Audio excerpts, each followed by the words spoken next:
दोस्तों, अब तक की कहानी में आपने देखा कि संजय के माता पिता उसे लेकर एक तांत्रिक जी के आश्रम में गए हैं जो बहुत पहुँचे हुए सिद्ध पुरुष है और उन्होंने तंत्र विज्ञान की पूरी जानकारी ले रखी है। उन्होंने संजय को देखते ही समझ लिया कि संजय के ऊपर किसी आत्मा ने कब्जा कर रखा है और उसके शरीर को धीरे धीरे खत्म कर रहा है। वह एक तड़पती हुई आत्मा है जो अपनी मौत का बदला लेना चाहती है।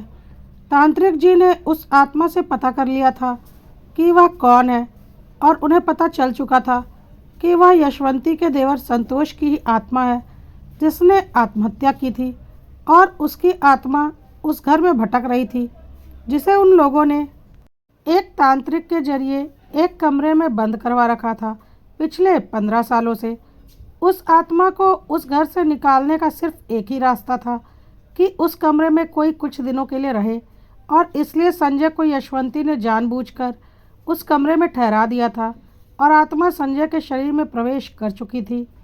लेकिन साथ ही आत्मा ने यह भी बता दिया था कि उसने आत्महत्या नहीं की थी बल्कि उसका कत्ल किया गया था जिसे उसके कातिलों ने आत्महत्या साबित कर दिया था और वह हर हाल में अपने कातिलों से बदला लेगा। आइए देखते हैं आगे क्या हुआ। तांत्रिक जी ने संतोष की आत्मा से प्रार्थना की, देखो, मानता हूँ तुम्हारे साथ तुम्हारे अपनों ने बहुत गलत किया है, लेकिन इसमें दोष उनका है, ना कि संजय और उसके परिवार का। तुम अपना बदला उनसे लो। तुमने संजय जैसे बच्चे को क्यों जकड़ रखा है, इसकी क्या गलती है? लेकिन संतोष की आत्मा कुछ भी सुनने को तैयार नहीं थी। वह बस यही बोले जा रही थी कि मैं अपना बदला हर हाल में लूँगा, अपने कातिलों को उनके अंजाम तक ज़रूर पहुँचाऊँगा। इसलिए तो मैं उस घर में भटक रहा था। जब तक मैं अपने कातिलों को उनके अंजाम तक नहीं पहुँचाऊँगा, मेरी आत्मा को मुक्ति नहीं मिलेगी। लेकिन उन लोगों ने एक तांत्रिक के जरिए मुझे कमरे में बंद करवा दिया था। बहुत मुश्किलों से उस कमरे से मुझे छुटकारा मिला है। उन्होंने सोचा कि उन्होंने मुझे घर से निकाल दिया। नहीं, मैं संजय के शरीर के साथ उस घर में वापस जाऊंगा और अपने कातिलों को उनके अंजाम तक पहुंचाऊंगा। तांत्रिक संतोष की आत्मा को समझाने की कोशिश कर रहे थे, देखो, तुम्हारे साथ बहुत गलत हुआ है, लेकिन तुम भी गलत कर रहे हो। इसमें संजय की कोई गलती नहीं है। तुम उसकी ज़िंदगी क्यों ख़राब कर रहे हो? तुम तो इस दुनिया से जा चुके हो, लेकिन वह अभी भी इसी दुनिया में है। मुक्त कर दो उसे, बच्चा है वह। अगर तुमने भी उसके साथ यही सब कुछ किया तो तुम्हारे में और तुम्हारे कातिलों में क्या फ़र्क रहेगा? एक तरफ तो तुम कह रहे हो कि तुम्हारी आत्मा तड़प रही है अपना बदला लेने के लिए, और दूसरी तरफ तुम खुद किसी के शरीर को तड़पा रहे हो, उसे मौत की तरफ ले जा रहे हो अपना बदला लेने के लिए। तुम खुद किसी की जान लेने पर उतारू हो चुके हो। लेकिन संतोष की आत्मा कुछ भी सुनने को तैयार नहीं थी और वह लगातार खतरनाक होती जा रही थी जिसे काबू करना मुश्किल हो रहा था। तांत्रिक जी को समझ में आ चुका था कि यह बहुत ताकतवर आत्मा बन चुकी है और इसे समझा पाना आसान नहीं है। वैसे भी एक रूह इंसानों की भाषा नहीं समझ पाएगी और उसे हर हाल में अपना बदला लेना ही है। और अपना बदला लेने के लिए संतोष की आत्मा कुछ भी करने को तैयार है। संजय अब पूरी तरह से बेकाबू हो चुका था। साथ ही साथ तांत्रिक जी ने जो गोला बनाया था संजय को उसमें कैद रखने के लिए, संजय उसके असर से भी मुक्त हो चुका था क्योंकि काफ़ी वक्त बीत चुका था और संजय के अंदर की नकारात्मक शक्ति धीरे धीरे उस तंत्र की शक्ति को कमज़ोर करती जा रही थी और खींचे गए गोले पर डाला गया तंत्र खत्म हो गया था। संजय उससे बाहर निकल चुका था। वह बहुत तेज़ी से चिल्लाता हुआ आश्रम से बाहर निकलने लगा, यह बोलता हुआ कि आज मैं किसी को नहीं छोड़ूंगा, आज मेरे कातिलों का अंत निश्चित है। तांत्रिक जी को समझ में आ चुका था कि इस आत्मा को रोक पाना बहुत ही मुश्किल है। संजय अब किसी के बस में नहीं था। मीना जी और प्रयाग जी की आंखों में आंसू लिए संजय को जाता हुआ देख रहे थे क्योंकि उन्हें भी समझ में आ चुका था कि अब वह कुछ नहीं कर सकते। संजय पूरी तरह से संतोष की आत्मा के काबू में जा चुका है और बहुत ही भयानक व्यवहार कर रहा है। उसके पास जाने में भी अब प्रयाग जी और मीना जी को डर लग रहा था। लेकिन तांत्रिक जी ने अपने आश्रम के कर्मचारियों को और अनुयायियों को इशारा किया और उन्होंने आश्रम का गेट जल्दी से बंद कर दिया। लेकिन तांत्रिक जी जितना सोच रहे थे, संजय उससे कहीं ज़्यादा ताकतवर हो चुका था और उसने एक हाथ मारकर गेट तोड़ दिया और गुर्राता हुआ बोला, आज मुझे कोई नहीं रोक सकता। जो भी मेरे रास्ते में आएगा वह मरेगा। तांत्रिक जी के आश्रम के कर्मचारी भी डर गए और किनारे हो गए, लेकिन तब तक गुरुजी को थोड़ा सा वक्त मिल गया था। उन्होंने एक जल में कोई मंत्र बोलकर उस जल को संजय के ऊपर फेंक दिया था, जिससे संजय कुछ पल के लिए शिथिल पड़ गया था। उसके हाथ पैर जकड़ गए थे, लेकिन वह अभी भी बोल रहा था, छोड़ दे तांत्रिक, मुझे छोड़ दे। तुझे भी पता है तू मुझे ज़्यादा देर तक काबू में नहीं रख सकता। मेरे रास्ते में मत आ, वरना मैं तुझे भी अपने रास्ते से हटा दूंगा। मेरे रास्ते में जो भी आएगा मैं उसे हमेशा के लिए ख़त्म कर दूंगा। इसलिए मुझे छोड़ दे। तेरे यह तंत्र मंत्र मुझे ज़्यादा देर तक काबू में नहीं कर सकते। यह बात तू बहुत अच्छे से जानता है। कुछ ही देर में इसका असर भी खत्म हो जाएगा और मैं मुक्त हो जाऊंगा, लेकिन उसके बाद तेरा मरना तो तय है। यह सब कुछ सुनकर मीना जी और प्रयाग जी और आश्रम के बाकी भक्त और कर्मचारी सभी की डर के मारे हालत खराब हो चुकी थी, क्योंकि सच में संतोष की आत्मा बहुत ताकतवर हो चुकी थी और उसे काबू कर पाना आसान नहीं था। यह बात तांत्रिक जी भी समझ चुके थे और उन्हें यह भी समझ में आ चुका था कि आत्मा हर हाल में अपने कातिलों को मारकर ही मानेगी और शायद तभी उसे मुक्ति मिलेगी। उसे कोई नहीं रोक सकता, लेकिन अगर संजय के शरीर के साथ उसने ऐसा कोई कदम उठाया तो सारा इल्ज़ाम संजय के ऊपर आएगा। बेगुनाह होते हुए भी संजय गुनहगार बन जाएगा। कुछ भी करके उस आत्मा को संजय के शरीर से मुक्त करना होगा। तांत्रिक जी के पास थोड़ा सा ही वक्त बचा था। उन्हें पता था थोड़ी देर में संजय फिर बेकाबू हो जाएगा, और अगर इस बार वह बेकाबू हुआ तो शायद उनकी भी जान ले ले, क्योंकि संतोष की आत्मा काफ़ी गुस्से में थी। आखिर तांत्रिक उसके रास्ते का रोड़ा जो बन रहा था। तांत्रिक ने संतोष से बोला, देखो, इसमें संजय का कोई दोष नहीं है और मुझे पता है तुम हर हाल में अपना बदला लोगे, लेकिन मैं भी तुम्हें संजय के शरीर से निकाल कर रहूँगा। लेकिन हाँ, तुम्हें वापस तुम्हारे उस घर तक पहुँचाने की जिम्मेदारी मेरी है। फिर तुम्हें जो करना है करो अपनी मुक्ति के लिए, लेकिन संजय के शरीर से मैं तुम्हें मुक्त करवा ही दूंगा, क्योंकि उसके माँ बाप बहुत उम्मीद लेकर मेरे पास आए हैं। संतोष की आत्मा संजय के शरीर में चिल्ला रही थी, मेरे साथ कुछ गलत मत करना, वरना मैं किसी को नहीं छोड़ूंगा, किसी को नहीं। अगर तुमने मुझे ज़बरदस्ती इस शरीर से निकालने की कोशिश की तो मैं किसी और के शरीर में घुस जाऊंगा, लेकिन मैं किसी को नहीं छोड़ूंगा जो मेरे रास्ते में आएगा। तांत्रिक जी ने बोला, देखो, मैं जिम्मेदारी लेता हूँ तुम्हें तुम्हारी मंजिल तक पहुँचाने की, जिसके लिए तुम इतने लोगों की जान लेने पर उतारू हो चुके हो। तुम्हारे साथ जिन्होंने गलत किया है तुम उनके साथ गलत करो ना, बाकी लोगों ने तुम्हारा क्या बिगाड़ा है। मैं तुम्हें तुम्हारी मंजिल तक पहुँचा दूँगा, लेकिन तुम्हें संजय के शरीर से निकलना पड़ेगा और किसी बेगुनाह को तुम कोई नुकसान नहीं करोगे। कहकर गुरुजी कोई मंत्र पढ़ने लगे और संतोष की आत्मा ज़ोर ज़ोर से चिल्लाने लगी, नहीं, मुझे छोड़ दो, वरना मैं किसी को नहीं छोड़ूंगा। लेकिन तांत्रिक जी ने कुछ मंत्र पढ़ते हुए संजय के बालों को पीछे से थोड़ा सा काटा और उसे एक छोटी शीशी में भरकर उसका ढक्कन बंद कर दिया और फिर कुछ मंत्र पढ़कर संजय के मुंह पर एक फूंक मारी। संजय होश में आ चुका था। संतोष की आत्मा बाल के साथ उस शीशी में कैद हो चुकी थी। संजय होश में तो आ चुका था, लेकिन अभी वह बहुत कमज़ोर था। तांत्रिक जी ने अपने अनुयायियों से कहा कि संजय को कुछ देर के लिए मंदिर के अंदर रखें और उसके शरीर का शुद्धिकरण करें, ताकि संतोष की तड़पती आत्मा ने जो कुछ भी दुष्प्रभाव उसके शरीर में डाला है वह सब खत्म हो सके।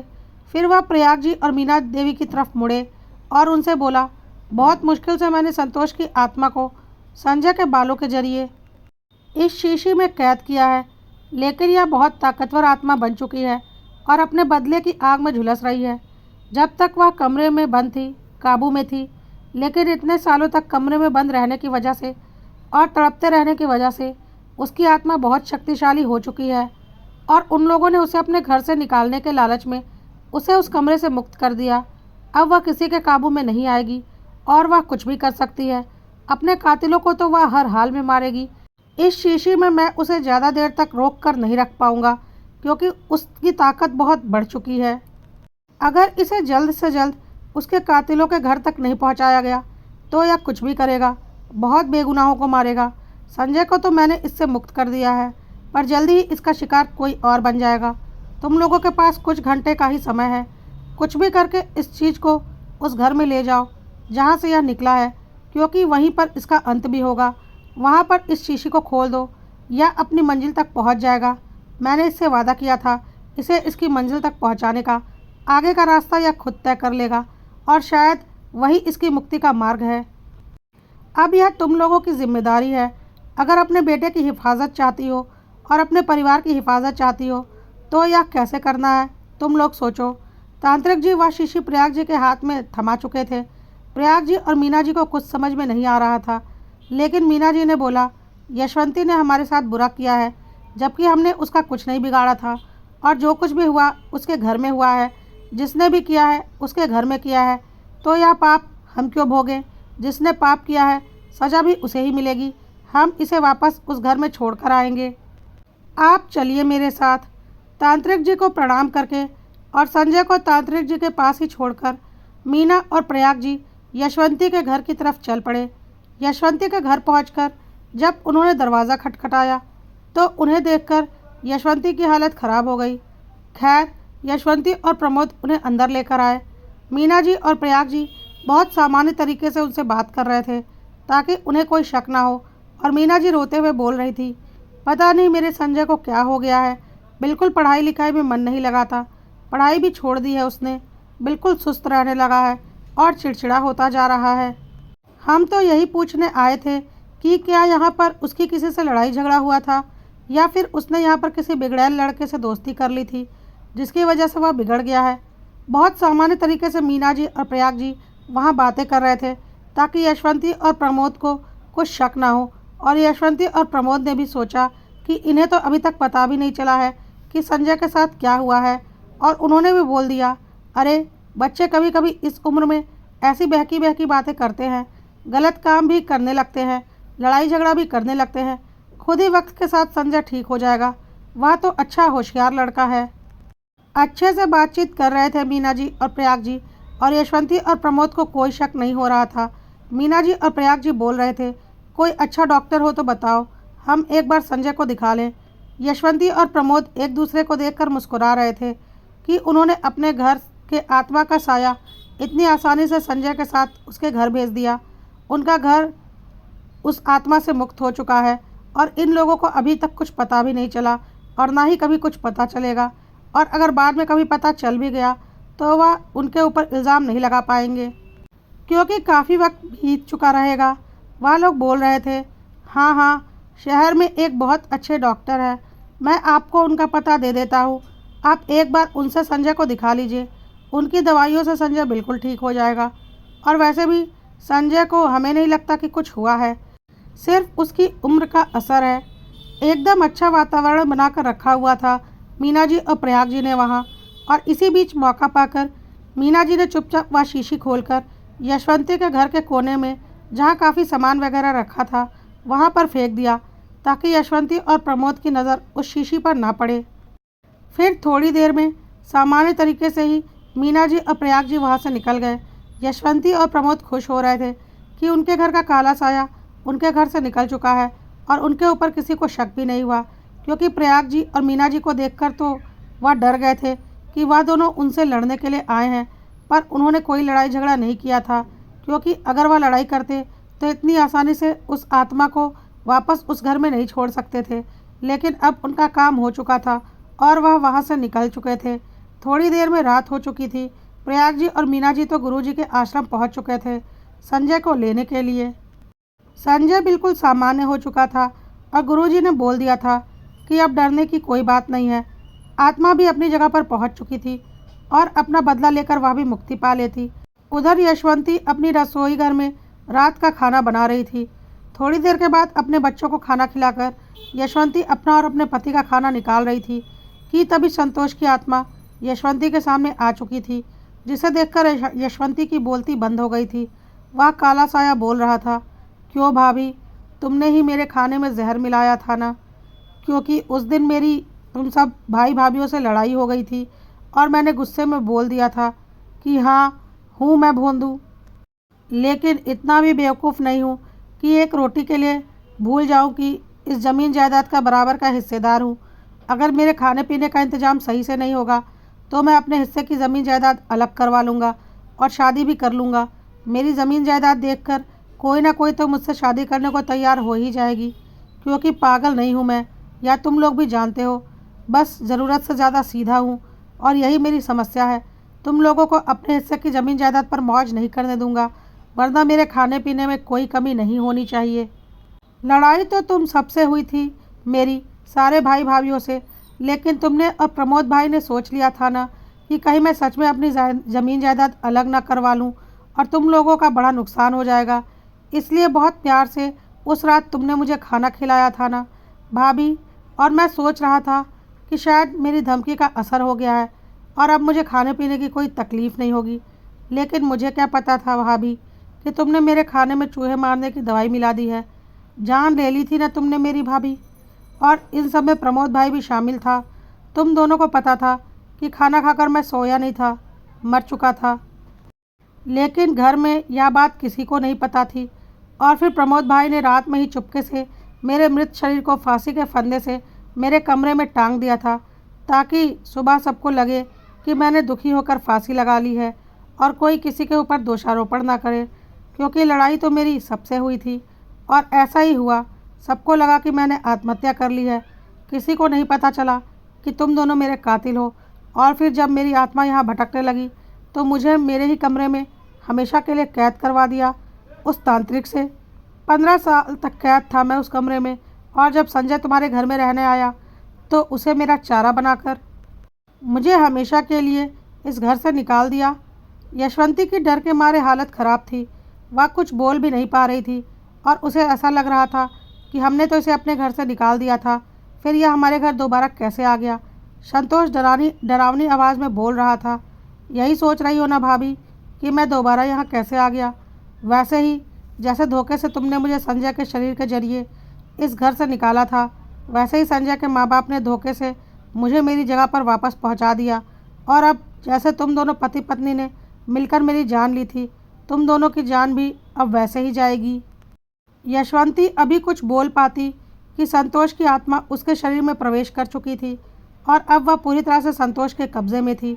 यशवंती ने खाना निकाला और अपने खाने में चूहे मारने की दवाई डाल दी और फिर आराम से प्रमोद के साथ बैठकर उसने खाना खाया।